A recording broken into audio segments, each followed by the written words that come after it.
Hello friends, welcome to the Sneha e-medical classes. Today we will discuss regarding mental health services available at primary, secondary, tertiary level including rehabilitation and nursing responsibilities. जो primary, secondary, tertiary levels होते हैं इनमें क्या क्या mental health services available होती हैं और अगर कोई भी केस ऐसा आ जाए तो हम रिहैबिलिटेशन के लिए क्या करेंगे और नर्सेस रिस्पॉन्सिबिलिटी उसमें क्या क्या होती हैं, तो हम इनके बारे में बात करते हैं। तो प्राइमरी लेवल पे क्या क्या चीज़ें जो है वो अवेलेबल होती हैं। अगर प्राइमरी लेवल की बात करें तो इसमें ये किस चीज़ के ऊपर फोकस करता है, ये किसी भी चीज़ को अर्ली प्रिवेंट करने में। लाइक कोई भी चीज़ के सिम्टम्स आ रहे हैं, ठीक, तो उसको हम बिना किसी रिस्क फैक्टर के, अगर किसी के उसमें रिस्क फैक्टर प्रेजेंट है या फिर किसी को अगर हम देख सकते हैं कि यहाँ पे इस पर्सन को ये डिजीज़ कंडीशन हो सकती है, तो हमें उसका अर्ली टू अर्ली प्रिवेंट करना, लाइक उसको अच्छी डाइट देनी है, उसका हेल्थ एजुकेशन उसको प्रोवाइड करना है, ठीक है, हेल्थ एजुकेशन रिगार्डिंग वो क्या कर सकता है क्या नहीं कर सकता है, ताकि ये सारी चीज़ें उसको कोई भी बड़ी चीज़ में ना कन्वर्ट हो, कोई डिजीज़ कंडीशन वगैरह उसका साइन सिम्टम्स किसी डिजीज़ कंडीशन के ना आए या फिर कोई जो चीज़ें जो भी हो सकती हैं वो चीज़ें ना हों, और उस चीज़ का अर्ली टू अर्ली इलाज जो है वो अर्ली से अर्ली इंटरवेंशन कर लिया जाए ताकि कोई भी चीज़ प्रोग्रेस ना करे। तो इसके लिए प्राइमरी लेवल पे क्या क्या सर्विसेज अवेलेबल होती हैं।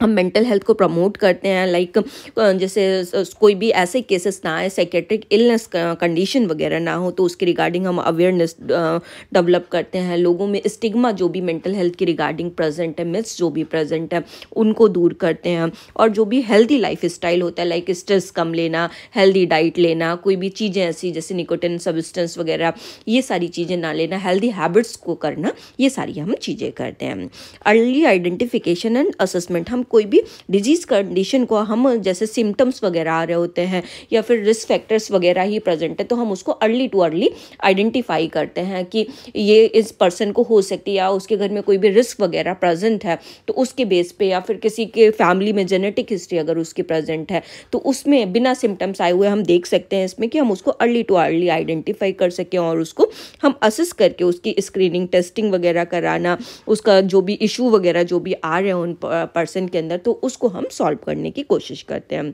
कोई भी चीज़ की रिगार्डिंग हम ब्रीफ इंटरवेंशन करेंगे, लोगों को सपोर्ट प्रोवाइड करना, उसके रिगार्डिंग गाइडेंस प्रोवाइड करना। मेंटल हेल्थ का अगर कोई भी कंसर्न, कोई भी ऐसा प्रॉब्लम अराइज कर रही है उसकी लाइफ में, स्ट्रेस ले रहा है, तो उन सारे को कंसर्न्स को हम उनके समझते हैं और उसके रिगार्डिंग हम उनको एजुकेट करेंगे।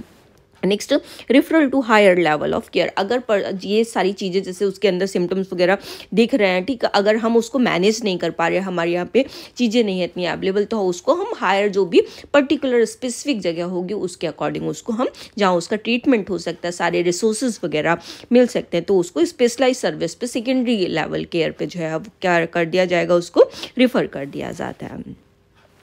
नेक्स्ट वन क्या है, सेकेंडरी लेवल पे। सेकेंडरी लेवल पे हम क्या करेंगे, हम इसमें अर्ली डायग्नोसिस और ट्रीटमेंट पे मेन फोकस करते हैं कि जो भी सिम्टम्स आए उसका हम डायग्नोस कर सकें और उसका पर्टिकुलर हम ट्रीटमेंट करा सकें। तो यहाँ पे क्या किया जाता है, सर्विसेज क्या प्रोवाइड की जाती है, पर्टिकुलर जो भी चीज़ें आ रही है उसका असेसमेंट करते रहेंगे और उसका पूरा डीप में क्या उसका एग्जामिनेशन करेंगे, उसका पूरा मेंटल हेल्थ कंडीशन को हम डायग्नोस करेंगे और उसके अकॉर्डिंग उसको ट्रीटमेंट पर्सन को प्रोवाइड किया जाता है। साइकोथेरेपी दी जाती है, उसके अकॉर्डिंग उसको काउंसलिंग दी जाएगी, उसके इंडिविजुअल थेरेपी देनी, group therapy, family therapy, cognitive therapy, behavioural therapy, जो भी पर्सन को नीड है उसके अकॉर्डिंग उसको थेरेपी दी जाती है। मेडिकेशंस वगैरह इसमें चलती है और पर्सन को एज पर जो भी चीज़ों की नीड है तो उसके अकॉर्डिंग उसका इंटरवेंट किया जाता है। साइकोफार्माकोलॉजी भी देंगे, उसका मेडिकेशन वगैरह, जैसे कोई भी उसको साइकोटिक सिम्टम्स है, न्यूरोटिक सिम्टम्स, जो भी सिम्टम्स आ रहे हैं तो उसके बेस पे उसका ट्रीटमेंट किया जाएगा। क्राइसिस इंटरवेंशन, अगर कोई भी एक्यूट मेंटल हेल्थ क्राइसिस, मतलब ये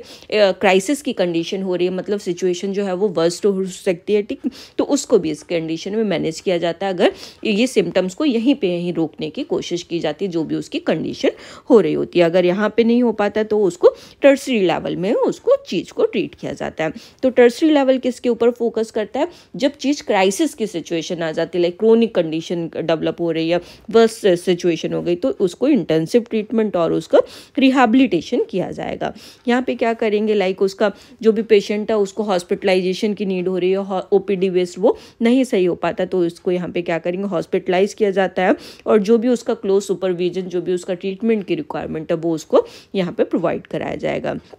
इसके लिए पर्टिकुलर स्पेशलाइज्ड रिहैबिलिटेशन प्रोग्राम चलाए जाते हैं, जहां पर्सन को कोपिंग स्किल कराना, अपनी डेली रूटीन की लाइफ मेंटेन कराना और उसको ऐसा करने की कोशिश करना कि वो पहले वाली कंडीशन में वापस हो जाए, अपने जहाँ पे घर में रहता था, फैमिली के साथ रहता था, अपने सोशल फ्रेंड्स जो भी उसके पीयर ग्रुप वगैरह, तो वो कम्युनिटी के अंदर वापस चला जाए, तो उसको उसका अकॉर्डिंग रिहैबिलिटेशन भी प्रोवाइड कराया जाता है। लॉन्ग टर्म सपोर्ट प्रोवाइड कराएंगे उसको, लाइक उसको जो भी क्रोनिक मेंटल इलनेस से ओवरकम करने के लिए जो भी थेरेपी या फिर कोई भी चीज़ों की जो भी ज़रूरत है उसके अकॉर्डिंग, उसके एज पर द नीड उसकी डायग्नोज करके उसके अकॉर्डिंग उसका ट्रीटमेंट करेंगे और उसको सपोर्ट देंगे।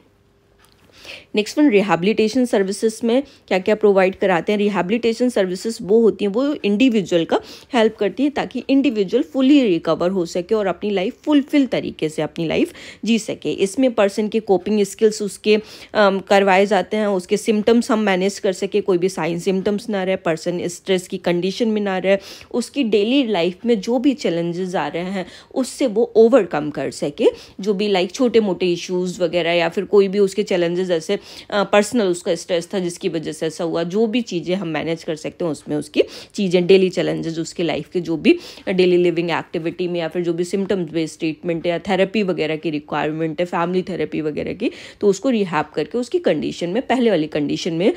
वापस भेजते हैं ताकि वो कम्युनिटी के अंदर वापस जा सके। Improving social and vocational functioning, person की हेल्प करेंगे ताकि वो अपने जो भी फ्रेंड्स हैं, जो भी फैमिली है अपने, उनसे अपना रिलेशनशिप बिल्डअप कर सके। फिर से ये ऐसा होता है जैसे साइकेट्रिक इलनेस होगी, पर्सन का एम्प्लॉयमेंट वगैरह भी समटाइम छूट जाता है, तो नया एम्प्लॉयमेंट फाइंड आउट कर सके कोई, और जो भी चीज़ के लिए वो कैपेबल है उसके अकॉर्डिंग उसको चीज़ मिल सके। वो कम्युनिटी की जो भी एक्टिविटीज़ होती हैं, जो भी जिसमें भी वो पार्टिसिपेट करना चाहता है, जहाँ पे भी वो इन्वॉल्व है, तो वहाँ की कम्युनिटी के अंदर वो चीज़ों के अंदर पार्टिसिपेट भी कर सके। जो भी प्रोग्राम फंक्शंस या फिर जॉब के रिगार्डिंग कुछ भी है, तो उन सारी चीज़ों में वो फिर से जाके इन्वॉल्व हो सके, ऐसा उसका सोशल स्किल और वोकेशनल स्किल्स जो है वो इम्प्रूव करेंगे। प्रमोटिंग इंडिपेंडेंस, पर्सन अपने जो है वो सेल्फ इंडिपेंडेंट हो जाए और वो अपने डिसीजन जो भी है वो खुद से ले सके, और अपने जो भी उसमें जहाँ पे भी काम करता था जैसा भी था उसकी लाइफ फिर वैसी हो सके। इसमें हम उसके जो भी इंडिपेंडेंस के डिसीजन होंगे वो उसका इम्प्रूव कराने की कोशिश करते हैं और वो खुद से ले सके, हम ये कोशिश करेंगे।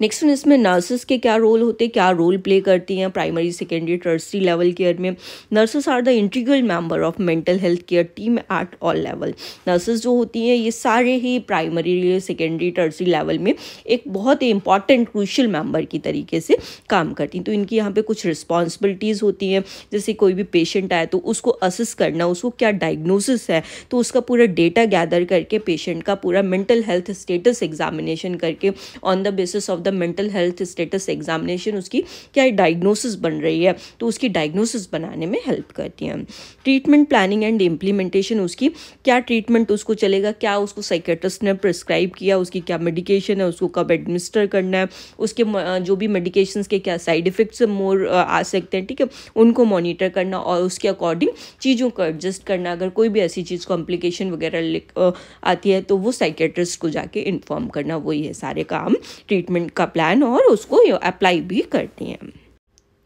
नेक्स्ट वन है वो साइको एजुकेशन एंड सपोर्ट भी प्रोवाइड करती हैं। किसी भी पेशेंट को किसी जो भी अगर उसे कोई चीज़ की नॉलेज नहीं है, पेशेंट की क्या राइट है मेंटल हेल्थ के अंदर, उसके राइट्स बताना, पेशेंट अपने क्या क्या डिसीजंस ले सकता है, उसकी क्या फैमिली काम कर सकती है उसके रिगार्डिंग उसको एजुकेट करना, डिजीज़ कंडीशन के रिगार्डिंग एजुकेट करना कि क्या सिम्टम्स आते हैं, मोर प्रोन टू ये हो सकता है, उसकी कंडीशन के रिगार्डिंग बताना, ट्रीटमेंट क्या चल रहा है, उसके क्या ऑप्शंस और अवेलेबल है, वो क्या कर सकते हैं, तो बेस्ट टू बेस्ट वो डिसीजन फाइंड आउट कर सके। उन्हें कोई अदर उसकी भी ज़रूरत पड़ रही तो अगर कहीं और रेफरल वगैरह तो उसके लिए वो एडवाइस भी करती हैं। क्राइसिस इंटरवेंशन, अगर पेशेंट्स को अगर उसके सिम्टम्स वर्स्ट हो रहे हैं तो उसको उसके रिगार्डिंग वो रिस्पॉन्ड करती हैं। कोई भी इमीडिएट सपोर्ट, कोई भी इमरजेंसी की सिचुएशन अगर आती तो उसके रिगार्डिंग वो पेशेंट को मैनेज करना, पेशेंट अगर वायलेंट बिहेव वगैरह उस टाइम पे कर रहा है तो उसको मैनेज करने में हेल्प करती हैं। केस मैनेजमेंट, वो जो भी पेशेंट आता तो उसकी केयर में क्या क्या करना है, क्या नहीं करना है,